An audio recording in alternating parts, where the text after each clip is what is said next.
respecto a la predicación de su palabra y a la enseñanza acerca del ministerio profético.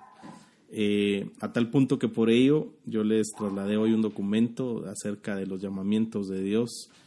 Ayer me quedé meditando muchísimo en lo que enseñamos anoche, y el Espíritu me llevó a estudiar un poco, y fruto de ello es lo que les trasladé hoy.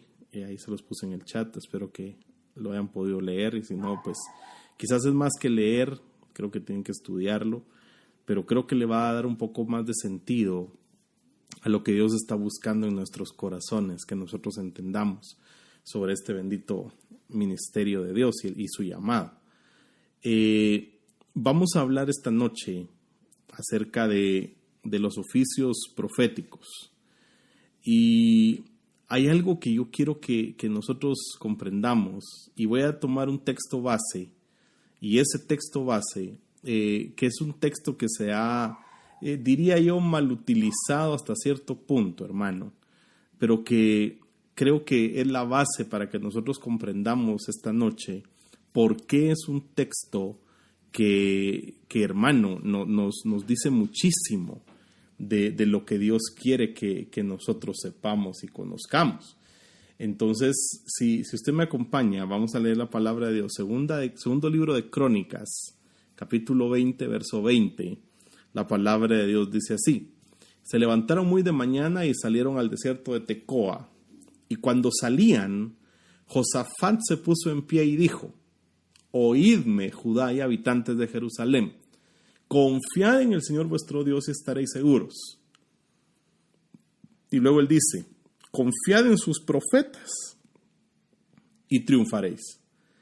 Ahora, mire qué impresionante es esto, porque cuando yo empiezo a ver la palabra de Dios, y es lo que quiero que aprendamos esta noche juntos, yo me doy cuenta, amado hermano, cómo es que en los días de Elías había proliferación de profetas. Y usted se recuerda, y yo lo he enseñado varias veces, la incursión del profeta Elías en la línea de tiempo de Israel fue cuando Israel se estaba desviando excesivamente, porque su rey Acab se había casado con una mujer sidónea, Jezabel, y entonces estaba guiando al pueblo a la idolatría. Entonces, en ese tiempo empezó a surgir un movimiento profético muy fuerte, tal como lo vamos a ver en este tiempo. Usted va a ver en este tiempo que se van a levantar profetas que son profetas de Dios, pero también profetas que son falsos profetas. Ahora, cuando nosotros empezamos a ver lo que Dios nos empieza a enseñar a nosotros respecto a la importancia de saber esto, usted se va a dar cuenta porque es que el consejo aquí fue confiar en los profetas para triunfar.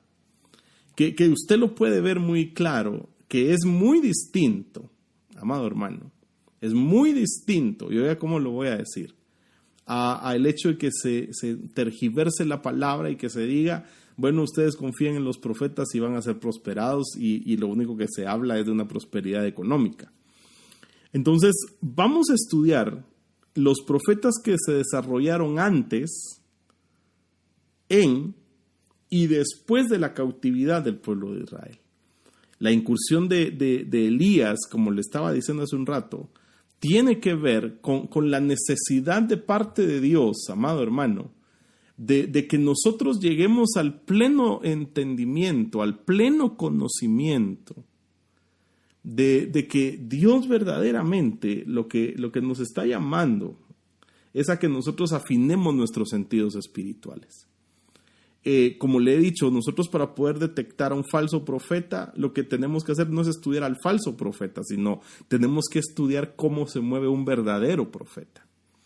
Entonces, cuando yo veo estos movimientos proféticos, yo creo que tenemos que estar bien claros en que hay cosas que Dios hace y que Dios levanta.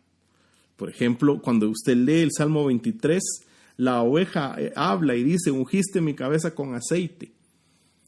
o sea, como que el ungimiento tiene que venir de parte de un pastor.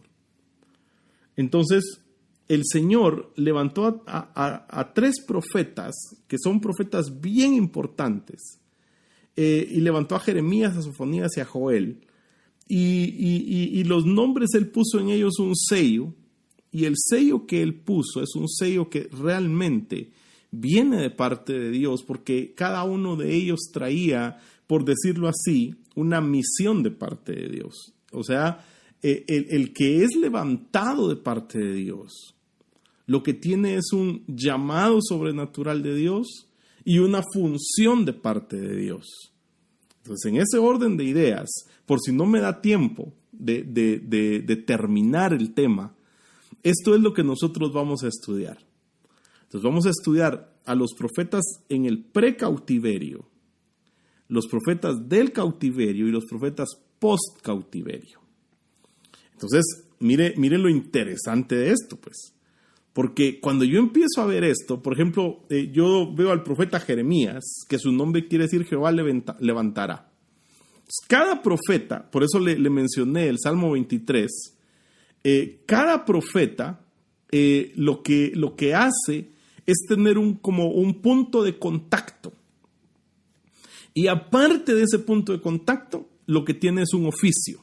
¿Me está siguiendo? ¿Está viendo mi pantalla ahí, mi amado hermano? Levánteme ahí la manita si sí, solo para saber si sí está ahí. Ok.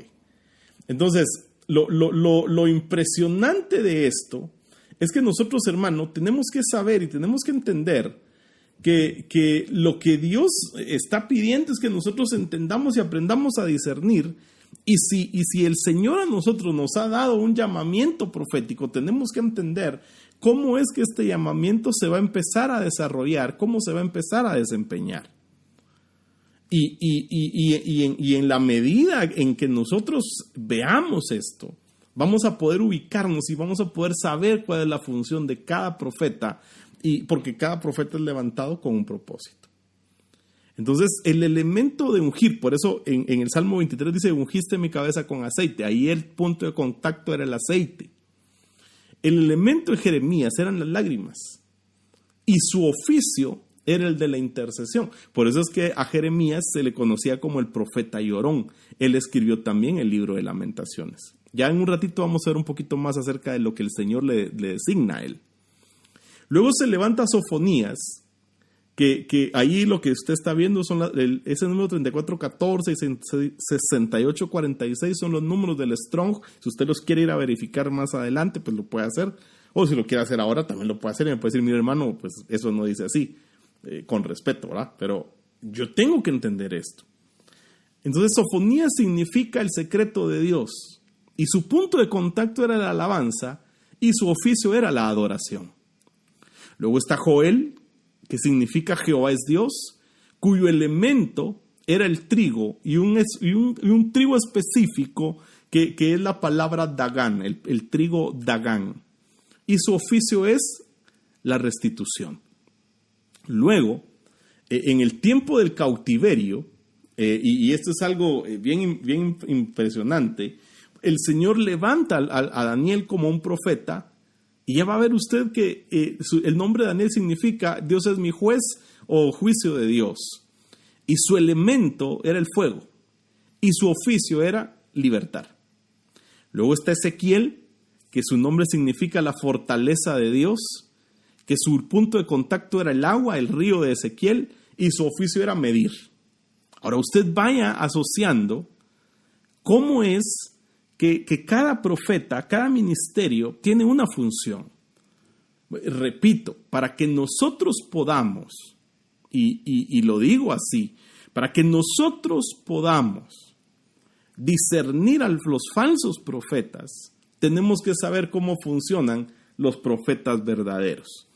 Ahora, luego, en el post-cautiverio, el Señor levanta al profeta Zacarías, que quiere decir marca de Dios, y su elemento son las visiones. Su oficio era desatar legados. Y luego está Nehemías, que quiere decir el consuelo de Dios, cuyo elemento es el vino, y su oficio es la restauración.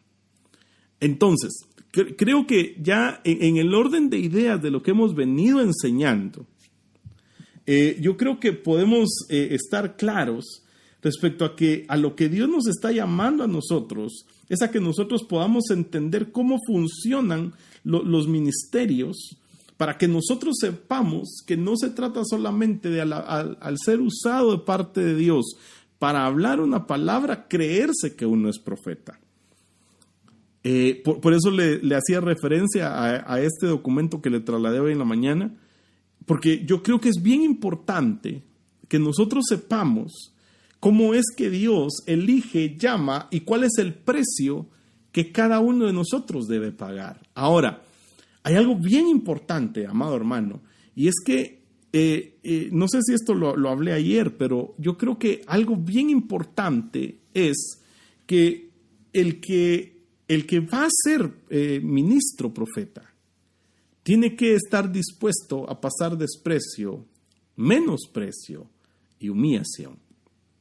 Entonces, cuando yo empiezo a entender estas cosas y cuando el Señor me mueve a mí a empezar a enseñar, yo creo que lo que Dios quiere es que nosotros comprendamos cómo es que cada uno de los profetas de Dios levantados en su tiempo específico tenían una función específica, porque el cuerpo de Cristo lo que necesita, amado hermano, es que haya una sinergia ministerial. Lo que Dios necesita es que nosotros seamos cristianos, que podamos ser sunergos de Dios, que podamos hacer la obra juntamente con Dios y en la medida, hermano, que nosotros hacemos esa obra de Dios, que nosotros empecemos a comprender a lo que Dios nos está llamando a nosotros. Entonces, este Jeremías es un profeta al que el Señor levanta, cuyo elemento eran las lágrimas. O sea, mire, cuando usted ve la palabra de Dios, Jeremías 9:1 dice: ¿quién me diera que mi cabeza se hiciera aguas y mis ojos fuente de lágrimas para que yo llorara día y noche por los muertos de la hija de mi pueblo?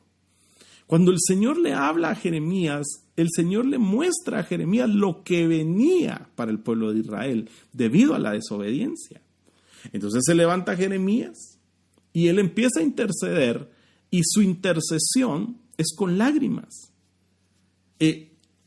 Yo no sé de los que estamos aquí o de los que vayan a escuchar este mensaje, de repente usted llega a momentos en los que usted está orando con tal intensidad, mi amado hermano, que esa intensidad empieza a provocar que usted sienta un dolor tan fuerte. Y cuando usted está orando por alguien más, o tal vez está orando por algo suyo, que usted no puede contener sus lágrimas, y usted llora y llora y llora y llora. Y entonces eso se conoce como una oración de intercesión profética.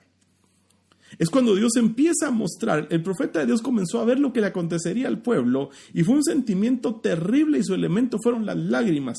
Esto hizo que se derivara un oficio en él, que fue el intercesor. Entonces él empieza a interceder, él empieza a clamar, él empieza a gemir, él empieza a pedirle a Dios, y entonces en la medida que él le pide a Dios, el oficio de este profeta, ahora note que entonces el profeta no solamente tiene una función de ir a hablar y decir, sino que también hay una cuestión en lo secreto que el profeta debe ejercer, y es lo que nadie ve. Y realmente nadie tiene la necesidad de saber lo que usted está haciendo cuando usted está orando. Ahora, por eso es tan importante que nosotros comprendamos aquello a lo que Dios nos está llamando a nosotros. ¿Está siguiéndome? ¿Está conmigo todavía? Ahora, mire, amado hermano, si nosotros comprendemos lo que Dios nos ha llamado a hacer, y lo que Dios nos ha llamado a ser, entonces nosotros vamos a poder entender la forma en que este bendito ministerio opera, y que tiene varias facetas, y que esas facetas de ese ministerio tienen que ver con el entender, amado hermano, que Dios nos llama con una función específica, pero que hay un precio que pagar. Ahora, porque, hermano, la salvación es gratis. Todo lo demás son galardones.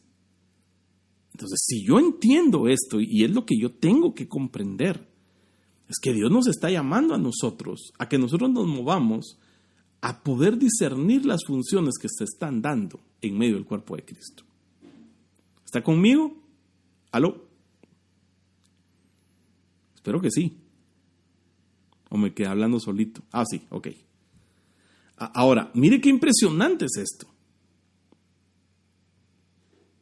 Si yo logro comprender y si yo logro saber lo que Dios está haciendo en nosotros, entonces, hermano, yo voy a poder conocer a lo que Dios nos está llamando y el entendimiento de Dios. Ese fue Jeremías.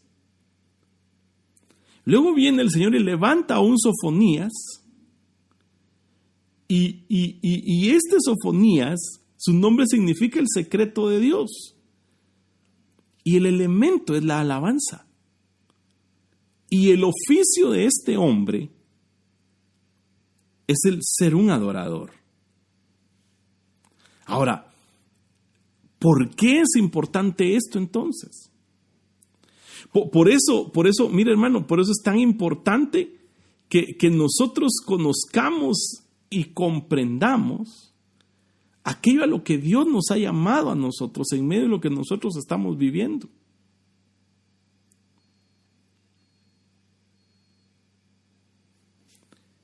Ahora mire, Sofonías 3:17 dice: el Señor tu Dios está en medio de ti, guerrero victorioso, y se gozará en ti con alegría, en su amor guardará silencio, se regocijará por ti con cantos de júbilo.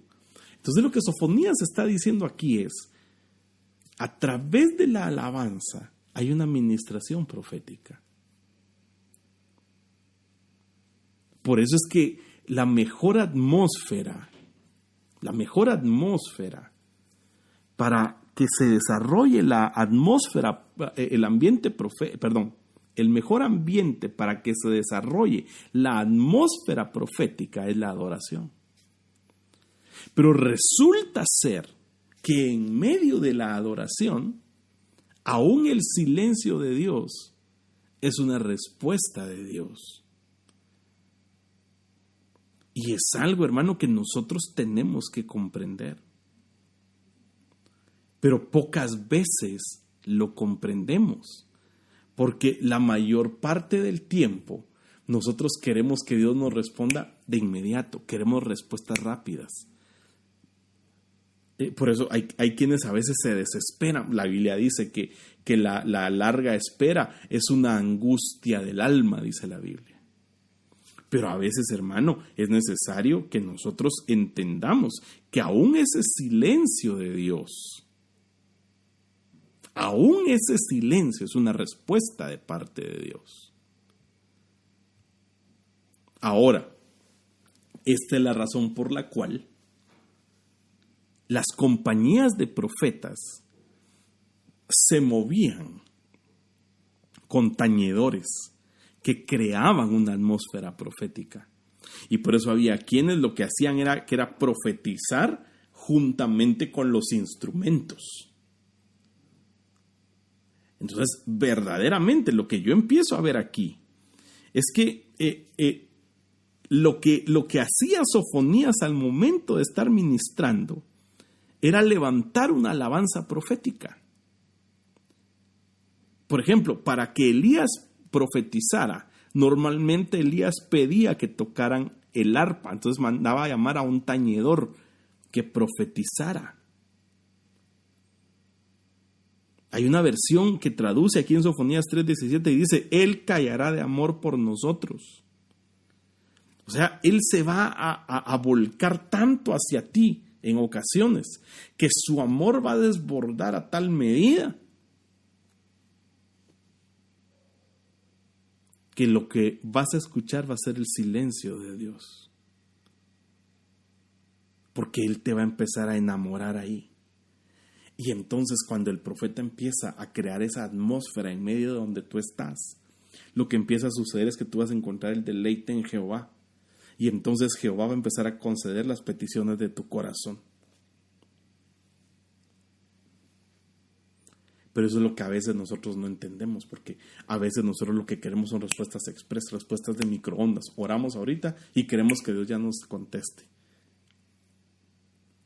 Ahora ese es un oficio de parte de Dios. Y es un oficio que nosotros necesitamos comprender y que nosotros necesitamos entender y que nosotros necesitamos atesorar en medio de lo que nosotros estemos viviendo.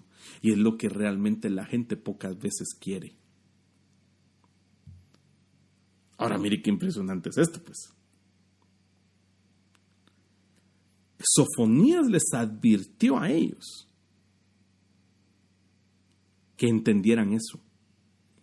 Pero cuando usted lee el libro de Sofonías, usted se va a dar cuenta de que el pueblo no hizo caso y por eso comenzaron a sufrir y empezaron a llorar. Por eso una parte de Sofonías dice: de más allá de los confines de la tierra, yo traeré a mis dispersos, a mis adoradores, para que me vengan a traer mi ofrenda.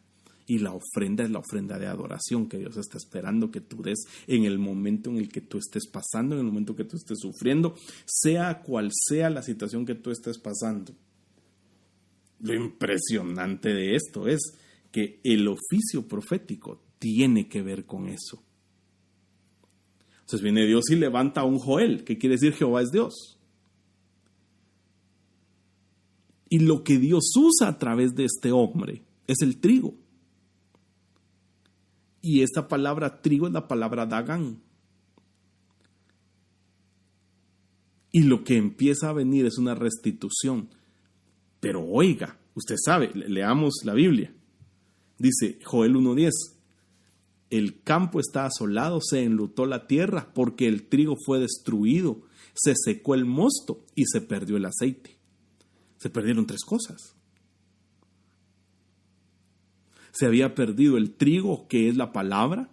Por eso la Biblia dice: llegará el tiempo en el que mi pueblo va a tener hambre, y no de pan, sino de palabra, porque la palabra va a escasear.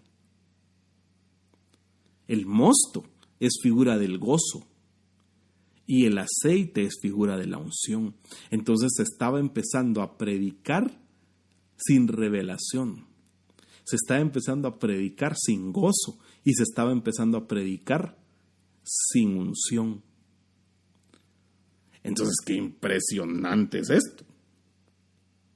Porque en la medida que nosotros vemos lo que Dios está haciendo y lo que Dios quiere hacer, tenemos que comprender que Joel habla acerca de que se pierde el grano de trigo. La palabra se arruinó, pero usted sabe el contexto. Más adelante lo que empieza a hablar es que vino un juicio de Dios.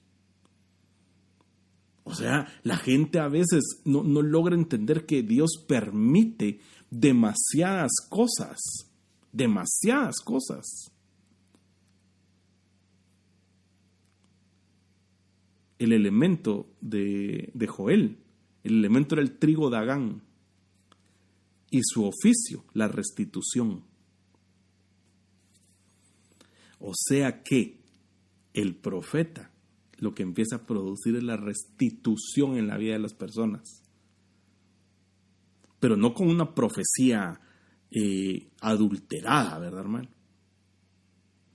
Sino con una palabra que proviene de la boca de Dios. Ahora tal vez empieza a hacer sentido a usted por qué creed en mis profetas y triunfaréis. Ahora mire qué impresionante es esto, porque muchas veces nosotros nos enrolamos demasiado en otras tareas. Oiga lo que dice Joel 1:17, el grano se pudrió debajo de los terrones, los graneros fueron asolados, los alfolíes destruidos, porque se secó el trigo. Ahora, mire qué impresionante es esto.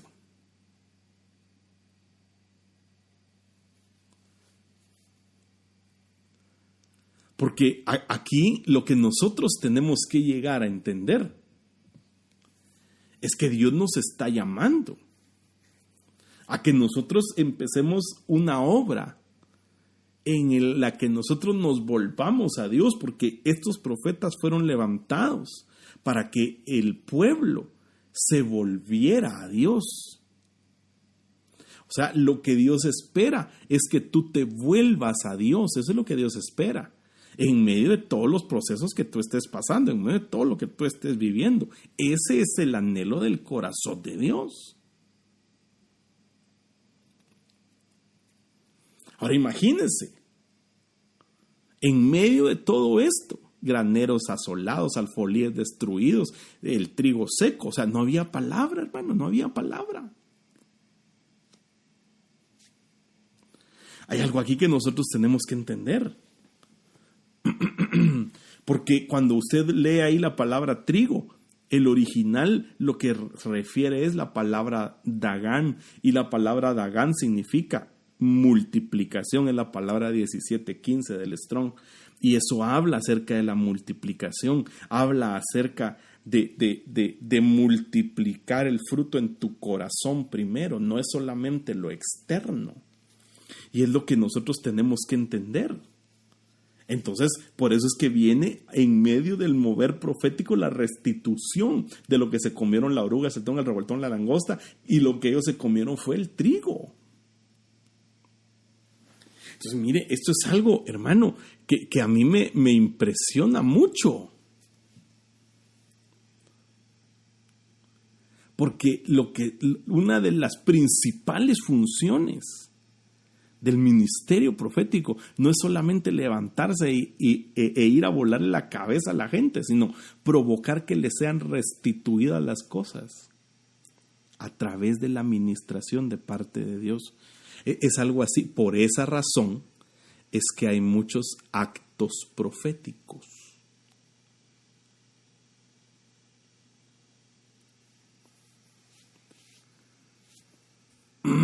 Espero que esté aquí conmigo, mi amado hermano. El trigo es la palabra. El trigo es figura de la palabra.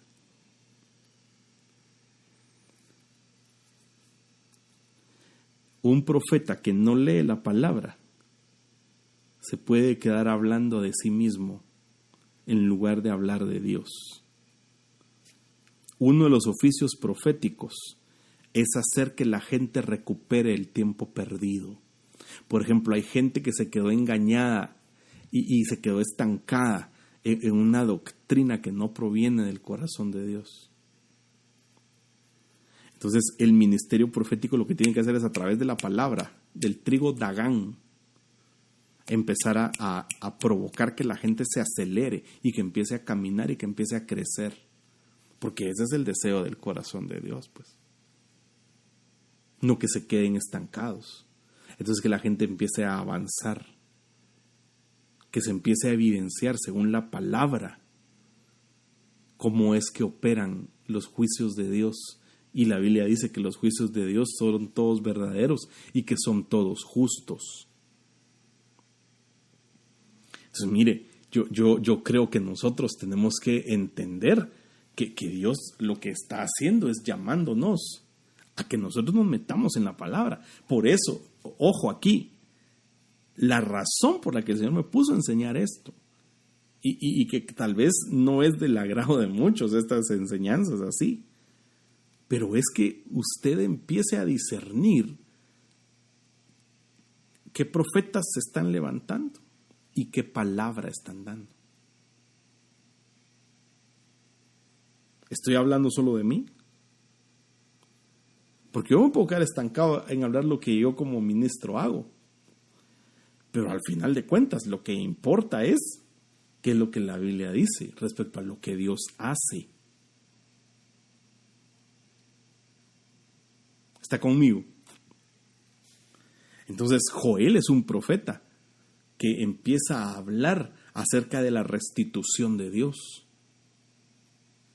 Y esa restitución de Dios tiene que ver con que la gente se vuelva a la palabra, que entienda que hay trigo. Hermanos, ustedes necesitan comprender que hay trigo. O sea, yo no sé cuántas veces ustedes han empezado a leer la Biblia y se quedan a medias. Entonces, ¿qué es lo que debe empezar a suceder? Lo que se enseña debe provocar la restitución de Dios en tu vida.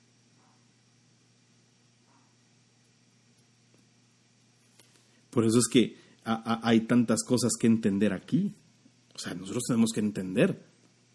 Ya usted sabe, yo eso lo he enseñado muchas veces, que es un proceso en el que se come la raíz, el tronco, las hojas y el fruto.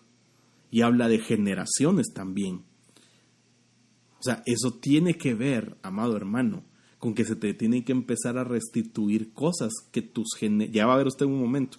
Hay un profeta que su oficio es restituir las herencias. O sea, por eso hay actos, insisto, proféticos que deben ser hechos. Y lo que pasa es que los actos proféticos son medio locos a veces, ¿verdad? Pero toda vez te guíen a la palabra de Dios, todo va a estar bien. Que no se conviertan, porque se recuerda el don de discernimiento trastocado que era. Aquí vamos a ver si ha ido ahí en línea con las enseñanzas. Porque cuando un don es trastocado, correcto, se vuelve adivinación. Ahora mire qué impresionante es esto, pues. Por eso la enseñanza de la palabra tiene que empezar a provocar que haya una restitución en tu corazón, en tu vida.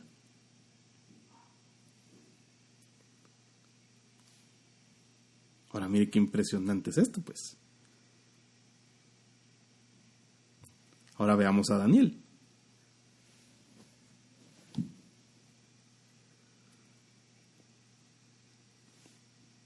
¿A qué me refiero con actos proféticos?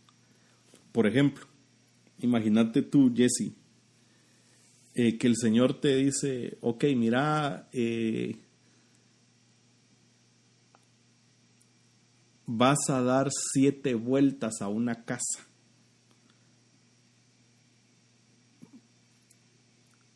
Y tú dices, ¿para qué dar esas 7 vueltas? Porque es un acto profético. Cosas que van acompañadas de la fe. Eso fue lo que sucedió. Por eso yo puse en la publicidad de hoy, puse los muros de Jericó, que el Señor los puso a dar una vuelta diaria por 6 días. Y el 7º día dieron 7 vueltas. Y entonces en la vuelta número 7 los muros de Jericó cayeron a través de un acto profético. O sea, a veces hay que ser así de locos, hermano. Pero de locos, me refiero locos porque Dios nos va a poner a hacer cosas que de repente nosotros ni pensábamos que las pudiéramos hacer. Ya vamos a dar un tiempo a preguntas, si el Señor lo permite. ¿Cómo voy de tiempo? Ok, ya tengo 10 minutitos. Ahora mire, Daniel significa juicio de Dios o Dios es mi juez. Su elemento, el fuego. Su oficio, libertar. El libro del profeta Daniel. Ahora mire qué impresionante es esto, porque Daniel significa juicio de Dios o Dios es mi juez. A veces nosotros pensamos que los juicios son solo de condenación. Pero realmente una de las cosas que es el juicio es es ver la opinión que Dios tiene acerca de mí. Y eso es lo que uno hace normalmente con la Santa Cena, toma un juicio. Ahora lo curioso aquí es que Daniel el profeta se mueve en un elemento que es el fuego. Daniel 3:17 dice, aquí nuestro Dios a quien servimos puede librarnos del horno de fuego ardiendo. Y de tu mano, oh rey, nos librará. Y usted conoce la historia, que los metieron a un horno 7 veces calentado. O sea, lo calentaron 7 veces más de lo normal. A tal punto que, cuando abrieron el horno, los que iban a meterlos a ellos se murieron. Y ellos, Sadrac, Mesach y Abed-Nego, que ahí no estaba Daniel, solo estaban Sadrac, Mesach y Abed-Nego, que no eran los nombres de ellos. ¿Cuáles eran los nombres de Sadrac, Mesach y Abed-Nego, hermano? A ver, usted que es teólogo. Porque Sadrac, Mesac y Abednego eran 3 nombres babilónicos. Y el único que no se dejó, Misael, Azarías y no sé el otro. ¿Quién se sabe el otro? El único que no se dejó cambiar el nombre fue Daniel, porque a Daniel le querían poner Belsasar. Y cada vez que le decían Belsasar, él no hacía caso. Él decía, yo me llamo Daniel. Mire qué impresionante. Pero estos 3, como se dejaron cambiar el nombre, los metieron al horno de fuego. Pero resultó ser que ahí aparece el cuarto varón. Solo Daniel, que no se dejó cambiar el nombre, no fue metido en ese fuego. Pero entonces ahora aquí viene la analogía de lo que le quiero enseñar. No yo, hermano, o sea que Dios quiere que yo le comparta. Y entonces no encontraron el otro nombre. Ahí está en el libro de Daniel. Ahora mire pues, el profeta que desarrolla o tiene como elemento el fuego, no quema a los demás, sino que únicamente provoca la liberación de ellos. Solo provoca que se rompan. ¿Correcto? Misael, Ananías y Azarías, que se dejaron poner nombres babilónicos de Sadrac, Mesac y Abednego. Se pusieron 3 nombres. Se contaminaron, pues se dejaron cambiar. Por eso uno debe tener cuidado de cómo le dicen a uno. Porque el nombre ministra carácter, ministra identidad. Qué tremendo es esto, ¿ah? Pero verdaderamente es a lo que Dios nos está llamando, hermano. Entonces, este profeta lo que hace es que usa la palabra para quemar las ataduras de la gente, no para lastimar a la gente, no para herir a la gente, sino para hacerla libre. O sea, digamos, cuando yo voy predicando aquí, debes empezar a suceder un efecto de liberación en tu corazón, por ejemplo, en el que Dios te empieza a hacer libre, libre, libre, libre, libre, libre, libre. ¿Cuántos están todavía despiertos aquí? ¿Me está siguiendo? Mi amadísimo hermano. Gloria a Dios. Ahora, mire qué impresionante es esto, pues. Porque ¿verdad? El deseo de mi corazón es que aprendamos. Tenemos que aprender lo que Dios quiere que nosotros aprendamos.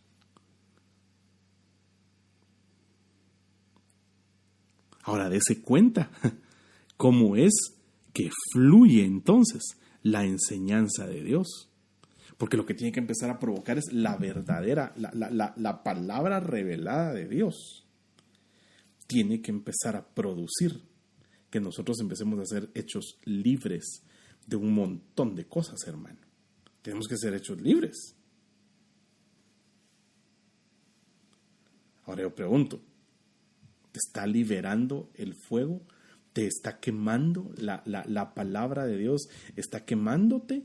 ¿La palabra de Dios está cambiándote? Porque eso es lo que tiene que hacer la palabra. Empezar a provocar que tus entrañas se hagan libres de un montón de esquemas religiosos, hermano. Ya ve por qué requiere humildad. ¿Sabe por qué, hermano? Porque cada enseñanza primero pasa por el que la da.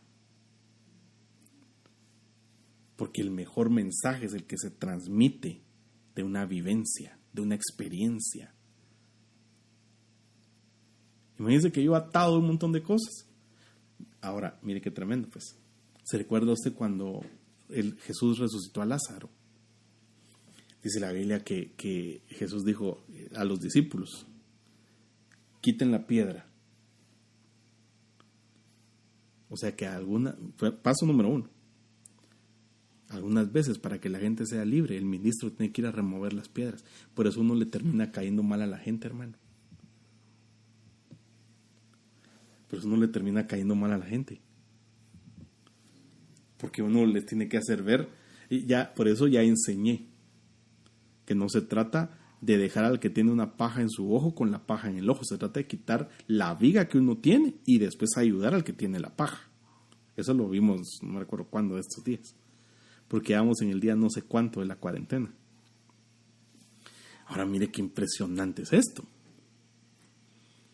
Porque en la medida que nosotros vamos creciendo, quitamos las piedras de los otros. Y después Jesús llama a Lázaro, le dice, sal fuera, le dice, Lázaro, sal fuera. Y entonces dice que Jesús les dijo a los discípulos, desátenlo. Desátenlo. Desátenlo. O sea que una de las tareas de los profetas y de los ministros es desatar a la gente. No dejarlos como aquella, no me recuerdo quién me preguntó sobre una mujer encorvada, pero no dejarlos como aquella mujer encorvada que llevaba 18 años, que llegaba a la sinagoga cada sábado y nadie la podía hacer libre. Llevaba 18 años, 6 más 6, 18. Y solo podía ver hacia el suelo. Hasta que vino Jesús y a través de su mensaje la pudo hacer que estuviera recta nuevamente. Esa es la tarea ministerial. Entonces el profeta que desarrolla o tiene como elemento el fuego, que es el fuego del Espíritu, quema a los demás. No quema a los demás, sino que los hace libres. La palabra te empieza a hacer libre.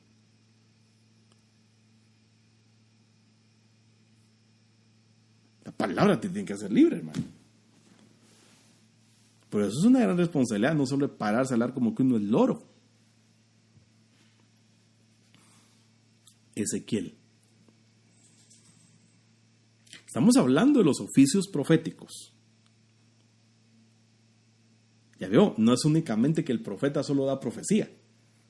Por eso es que hay que entender cómo funciona el oficio profético. Que es el ministerio, ya es el que es profeta. Ese significa fortaleza de Dios, Ezequiel. Y el elemento era el agua, el río, y su oficio era medir. Y salió el varón hacia el oriente, llevando un cordel en su mano y midió 1000 codos. Me hizo pasar por las aguas hasta los tobillos.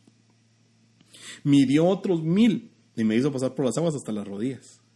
Luego midió otros 1000 y me hizo pasar por las aguas hasta los lomos. Luego midió otros 1000 y era ya un río que no se podía pasar porque las aguas habían crecido. De manera que el río no se podía, sino a nada.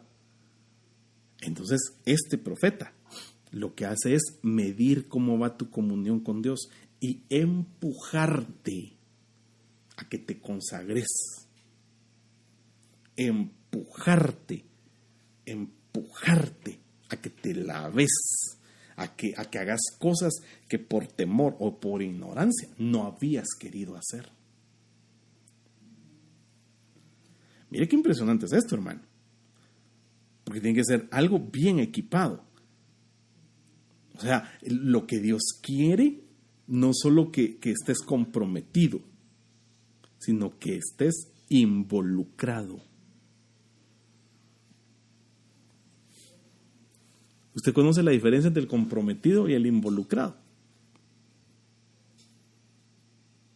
Yo tengo una anécdota para que podamos entender cuál es la diferencia. Pero usted sabe, está ahí, amado hermano, no. Mero callado, mero silencioso está esta noche. Le voy a dar el ejemplo, ya que está mero tímido ahí para hablar. Atrévase, tímido. Entonces, mire, había en una granja, una gallina pone huevos Están escribiendo, gloria a Dios. Una gallina pone huevos y un cochito. Y entonces el cochito oyó que ese día iban a comer huevos con jamón. Y le fue a decir a la gallina: vos, estoy angustiado porque fíjate que hoy van a comer huevos con jamón, le dice. Y entonces le dice la gallina: qué alegre vos. Qué alegre para vos, le dice. Porque vos solo estás comprometida a poner los huevos.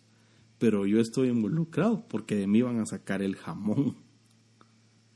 Esa es la diferencia entre el comprometido y el involucrado. El comprometido solo ve de lejos. Entonces Dios no quiere que tú mires de lejos. Dios quiere que tú te involucres, que te dejes llevar en el río. O sea, la palabra te tiene que empujar, o sea, tirar así. A ver, no, todavía le falta. Solo llevas 1000. 1000. Eso hace el profeta. Por eso después la revelación que tiene el profeta. Entonces, la gente no sale de la cautividad porque no se involucra. No quiere la profundidad de Dios. Entonces hay un montón que solo están así, con el agua, así como cuando a usted le toca bañarse con agua fría, ¿va? Que solo mete primero el dedo pulgar del pie y ya se congeló todo. Así. Ahora mire qué impresionante es esto, pues. Porque entonces tiene que venir Dios y levantar a un profeta que te empiece a medir. Y te empieza a medir Dios a través de la palabra. Te empieza a hacer ver, tenés que dar la estatura plena del varón perfecto. No puedes solo quedarte en las cosas terrenales. Ahora, por eso es que el falso profeta va a ofrecer solamente cosas terrenales. Se va a maravillar porque dice que lo van a matar y va a sanar a los ojos de todos. Pero ese es otro tema. No me voy a meter ahí, de eso no van a haber preguntas. Sigamos adelante. Luego viene Zacarías. Significa marca de Dios. A este Dios le da una visión. Dios le da una visión. Y la visión que le da, este es el que provoca que se transmitan las herencias, que se transmitan los legados. Este profeta tiene visión y su oficio es dejar un legado.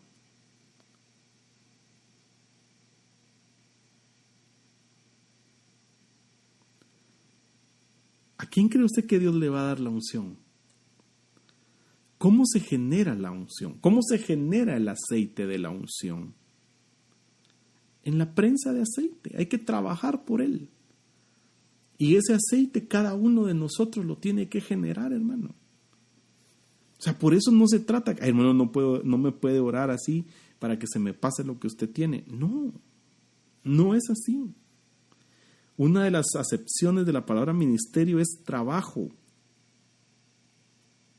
Cuando Eliseo recibe el legado de Elías, empezó a hacer el doble de milagros de lo que hizo Elías. Pero si Eliseo le hubiera dejado el legado a Giesi, Giesi hubiera hecho un poquito de milagros, nada más. Porque Giesi estaba comprometido con lo terrenal. Hasta le brotó lepra por ir detrás de Naamán. Por eso, entonces ahora aquí le tengo que hacer a usted la pregunta. ¿Quiénes quieren ser profetas?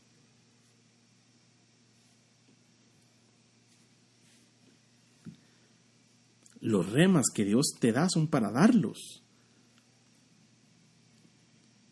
A mí me gustó algo que escuché de un pastor amado que estábamos estudiando y dijo, hay que entender una cosa. La palabra de Dios no tiene derechos reservados. Lo que sí tiene derechos reservados es la palabra del hombre.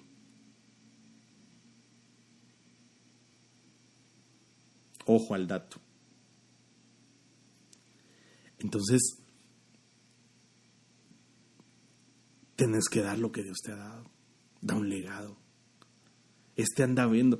Por eso a mí me gusta cuando la gente me empieza a preguntar. Lo que pasa es que a veces me hacen preguntas tan profundas que me tengo que tomar el tiempo para orar, redactar y vuelvo a redactar y vuelvo a redactar hasta que yo estoy satisfecho con lo que Dios quiere decir respecto a las cosas.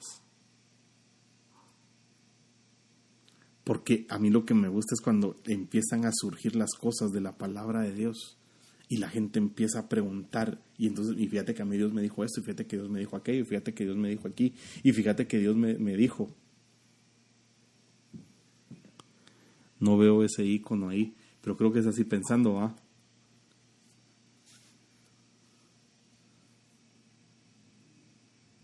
Ahora mire qué impresionante es esto. ¿Qué es lo que Dios quiere? Que dejemos un legado, hermano.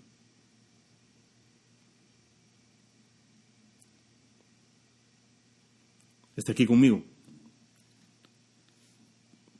Y ahorita voy a terminar.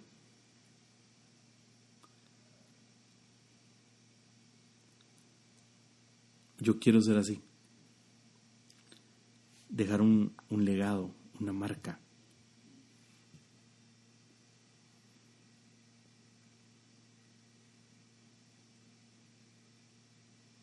Ahora mire qué impresionante es esto, pues.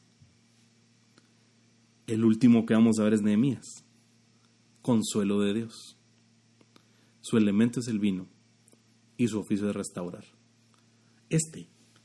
Cuando vio la ciudad que estaba destruida, dice la Biblia que lloró. Él era el copero del rey. Y entonces pidió permiso para ir a restaurar.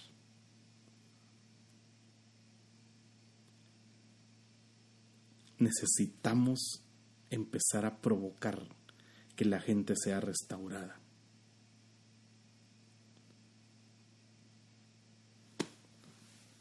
Ok,